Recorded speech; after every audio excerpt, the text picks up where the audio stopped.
पंतप्रधान नरेंद्र मोदींना ठाकरे कुंकू पाठवणार। भारत पाक क्रिकेट सामन्याविरोधात ठाकरे गट आक्रमक। भारताच्या पाकिस्तानसोबत क्रिकेट खेळण्याचा ठाकरेंकडून निषेध। नागरिक नसताना सोनिया गांधी मतदार कशा बनल्या? न्यायालयात सोनिया गांधींच्या मतदार बनण्यावर आक्षेप। सोनिया गांधी 1980 साली बनल्या मतदार। मतदार झाल्यानंतर 1983 मध्ये त्या बनल्या भारताच्या नागरिक।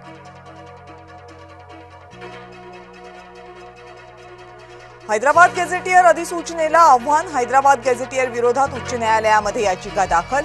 मराठा कुणबी एक नाही, सर्वोच्च न्यायालयाच्या निर्णयाचा दिलाय दाखला। सरकारकडून न्यायालयाच्या निर्णयाविरोधात प्रमाणपत्र वाटप होत असल्याची शक्यता।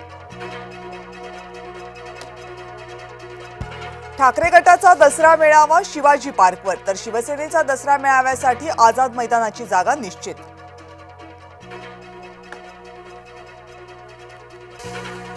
सोलापूरमध्ये मुसळधार पाऊस बरसला। गुडघाभर पाण्यामध्ये अनेक सोलापूरकर अडकले।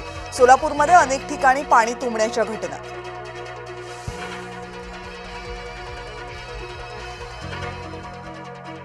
नाना पटोले यांच्या विरोधात न्यायालयाचा निर्णय। पटोलेंची महिला IPS विरोधातली याचिका न्यायालयानं फेटाळली। फोन टॅपिंगचे आरोप करत नाना पटोले यांनी केली होती याचिका।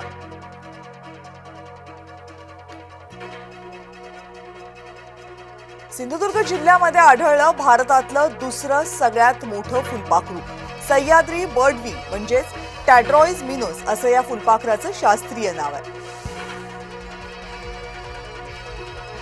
हक्काचा निधी हवाच, ओबीसींची महायुतीकडे मागणी।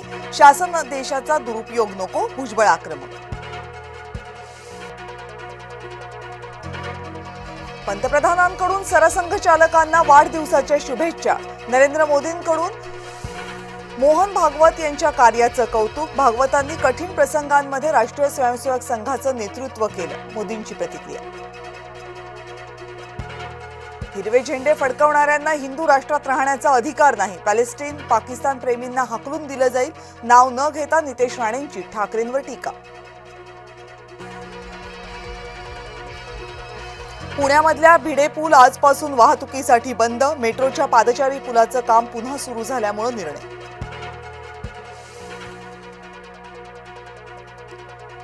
माजी न्यायाधीश सुशीला कार्की नेपाळ पंतप्रधान होण्याची शक्यता। जेएनजीकडून सुशीला कार्की यांच्या नावाला पाठिंबा।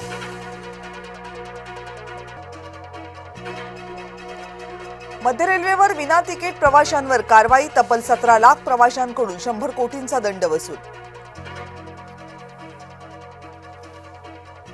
अंबाबाई मंदिरामधील दानपेटीतील मोजणी सुरू। 1.5 महिन्यांमध्ये जमलं 1.5 कोटींहून अधिकचं दान।